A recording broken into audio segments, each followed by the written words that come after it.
Elizabethiatonus! No!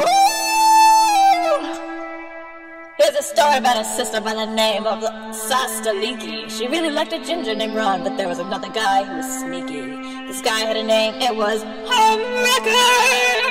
Actually, it was Harry, but HOMEWRECKER is better. Ron turned into a cat to show Sasta how much he loved her. They were both totally cats who watched an orange bear. They had to go to the Hawaii volcano. It was a treacherous journey, but they couldn't say no. So they met a dragon named Elizabethiatonus, who belonged to Harry, whose middle name was also Elizabethiatonus, and he inherited from his great aunt, whose name was also Elizabethiatonus. Also, did I mention that Harry's middle name was also Elizabethiatonus? Harry had a plan A, and he also had a plan B. One was Draco Malfoy, and the other Ron Weasley. I wish I could say that Ron was his plan A, but it didn't work out because Ron wasn't gay. He loved Sastaliki with all of his heart.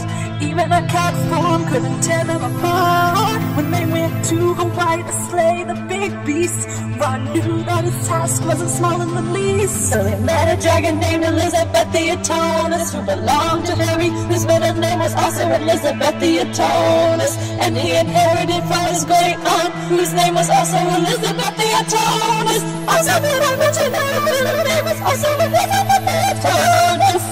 But they slayed the dragon with all of their might. Harry and Elizabethiatonus party put up a big fight. Then Ron and Sastaliki got back on the plane. Sasta was ready to become a human again. But Ron said, "Can you hold on?" And she pushed him out. As he fell 15,000 feet, he gave a big shout. When Sasta was human, he started to feel bad.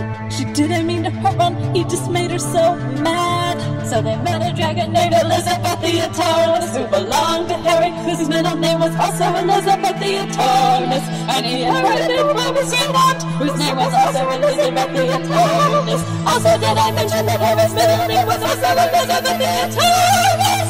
Ron hit the ground and magically walked home, but you gotta know that Catman wasn't gonna be alone.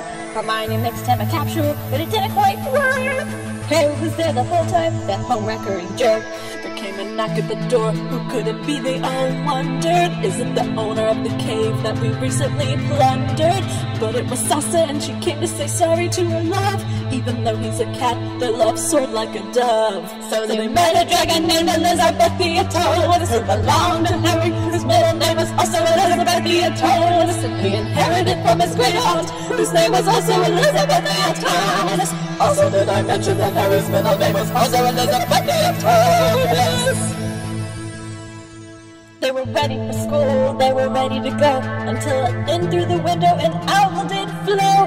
It was a letter from Hogwarts, from Professor Dumbledore, and it said, "You can now go shopping in a muggle store." The owl that delivered it was so touched by the scene. It flew back to his owl love, if you know what I mean. The two were ready for school, back for a new year. Cat prejudice was now the only thing to fear. So they met a dragon named Elizabethiatonus, who belonged to Harry, whose middle name was also Elizabethiatonus, and he inherited from his great aunt, whose name was also Elizabethiatonus. Also, did I mention that Harry's middle name was also Elizabethiatonus?